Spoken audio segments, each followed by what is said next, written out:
നമസ്കാരം. കാർ ഇൻഫോയുടെ പുതിയൊരു വീഡിയോയിലേക്ക് എല്ലാവർക്കും സ്വാഗതം. ഹോണ്ട ഇലക്ട്രിക് സ്കൂട്ടർ ഇറങ്ങിയ കാര്യം എല്ലാവർക്കും അറിയാം. ഇപ്പോൾ അതിൻ്റെ പ്രൈസ് കൂടി അവർ പുറത്തുവിട്ടിരിക്കുകയാണ്. ഹോണ്ടയ്ക്ക് ആക്റ്റീവ EVയും QC1 എന്ന് പറയുന്ന രണ്ട് മോഡലാണ് ഉള്ളത്. അതിൽ ആക്റ്റീവ EVയുടെ വില എക്സ്-ഷോറൂം പ്രൈസാണ് പറയുന്നത് 1,17,000 രൂപയായിരിക്കും എന്ന് പറയുന്നു.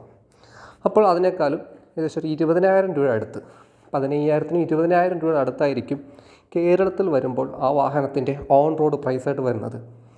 ഇനി എക്സ്റ്റൻഡ് വാറൻറ്റി ഉണ്ടെങ്കിൽ അതിന് ഒരു പക്ഷേ അഡീഷണൽ വേണ്ടി വരും. പിന്നെ അതിൻ്റെ സ്വൈപ്പിംഗ് സിസ്റ്റം ആണെങ്കിൽ അതിനെന്തെങ്കിലും റെൻറ്റോ അഡീഷണൽ പേയ്മെൻറ്റോ വരുന്ന കാര്യം ഇതുവരെ പറഞ്ഞിട്ടില്ല. അതിൻ്റെ അഡീഷണൽ ആക്സസറീസിൻ്റെയും പ്രൈസും പറഞ്ഞിട്ടില്ല. എന്തായാലും അതിൻ്റെ ആക്റ്റീവ EVയുടെ ബേസ് വേരിയൻറ്റ് മുതൽ, അല്ലെങ്കിൽ ഇപ്പോൾ എത്ര വേരിയൻസോ അല്ലെങ്കിൽ ഡീറ്റെയിൽസോ വന്നിട്ടില്ല, ഏകദേശം 1,17,000 ആയിരിക്കും അതിൻ്റെ സ്റ്റാർട്ടിംഗ് പ്രൈസ് എന്നറിയുന്നു. രണ്ടാമത്തെ വാഹനമായ QC1 എന്ന് പറയുന്ന മോഡലിന് എക്സ്-ഷോറൂം പ്രൈസായിട്ട് പറയുന്നത് 90,000 രൂപയാണ്. അപ്പോൾ ഏകദേശം ഓൺ റോഡ് കേരളത്തിൽ വിൽപ്പന ഉടനെ ഇല്ലെന്നാണ് അറിയാൻ കഴിഞ്ഞത്.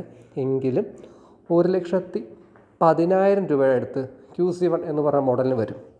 ഈ രണ്ട് മോഡലിൻ്റെയും വാറൻറ്റി എന്ന് പറയുന്നത് 3 വർഷം അല്ലെങ്കിൽ 50,000 കിലോമീറ്റർ ആയിരിക്കും. അപ്പോൾ സ്വാഭാവികമായും എക്സ്റ്റൻഡ് വാറൻറ്റി ഉണ്ടായിരിക്കും. കാരണം മറ്റു വാഹനങ്ങളെല്ലാം ബാറ്ററിക്ക് 5 ഇയേഴ്സോ അല്ലെങ്കിൽ 8 വർഷം വരെയൊക്കെ എക്സ്റ്റൻഡ് വാറൻറ്റി കൊടുക്കുന്നുണ്ട്. QC1ന് ഈ 3 ഇയർ എന്ന് പറയുന്നത് 50,000 കിലോമീറ്റർ എന്ന് പറയുന്നത് റേഞ്ച് കുറഞ്ഞൊരു വാഹനമാണ്. അതിൻ്റെ മാക്സിമം സ്പീഡ് എന്ന് പറയുന്നത് 50 കിലോമീറ്ററാണ്. അതിൻ്റെ റേഞ്ച് മാക്സിമം പറയുന്നത് 80 കിലോമീറ്ററാണ്. അപ്പോൾ ഒരു ദിവസം ഒരു 60-70 കിലോമീറ്റർ ഓടുന്നയാൾ ഒരിക്കലും ആ വാഹനം എടുക്കത്തില്ല. കാരണം ഏതൊരു ഇലക്ട്രിക് വാഹനമാണെങ്കിലും അതിൻ്റെ പെർഫോമൻസ് ഒരു 10% കുറയും റിയൽ ലൈഫിൽ. കാരണം ഓടിക്കുന്ന റോഡും മറ്റ് കാര്യങ്ങളും ഉദ്ദേശിക്കുമ്പോൾ അതിൻ്റെ റേഞ്ച് കുറയും. അതുമാത്രമല്ല, ആ ഹൈ സ്പീഡിൽ ഓടിക്കുമ്പോൾ വീണ്ടും അതിൻ്റെ റേഞ്ച് കുറയും.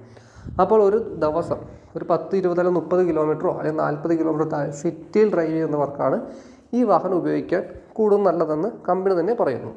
അങ്ങനെയുള്ളവർക്ക് 3 വർഷം എന്ന് പറയുന്നത് പെട്ടെന്ന് പോയി കിട്ടും. 50,000 കിലോമീറ്റർ വരാൻ സാധ്യതയില്ല. പക്ഷേ മറ്റുള്ള വാഹനങ്ങൾ കൊടുക്കുന്നത് റേഞ്ച് കൂടിയ വാഹനങ്ങൾക്കാണ് ഈ 50,000 കിലോമീറ്റർ 3 ഇയർ അല്ലെങ്കിൽ 50,000 കിലോമീറ്റർ എന്ന് പറയുന്ന ഒരു ബെനിഫിറ്റ് വരുന്നത്.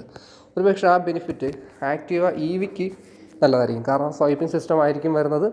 അപ്പോൾ ഒരു ദിവസം നമ്മളൊരു 100 കിലോമീറ്റർ കൂടുതൽ ഓടുന്നവർക്ക് 50,000 കിലോമീറ്റർ 3 വർഷം കൊണ്ട് ഓടുന്ന ആൾക്കാരുണ്ടാവും.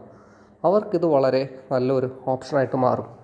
എന്തായാലും ഈ വാഹനങ്ങൾ വരുന്നതോടുകൂടി മറ്റ് ഇലക്ട്രിക് സ്കൂട്ടറുകളുടെ മത്സരം കടുക്കുമെന്ന് തന്നെ പ്രതീക്ഷിക്കാം.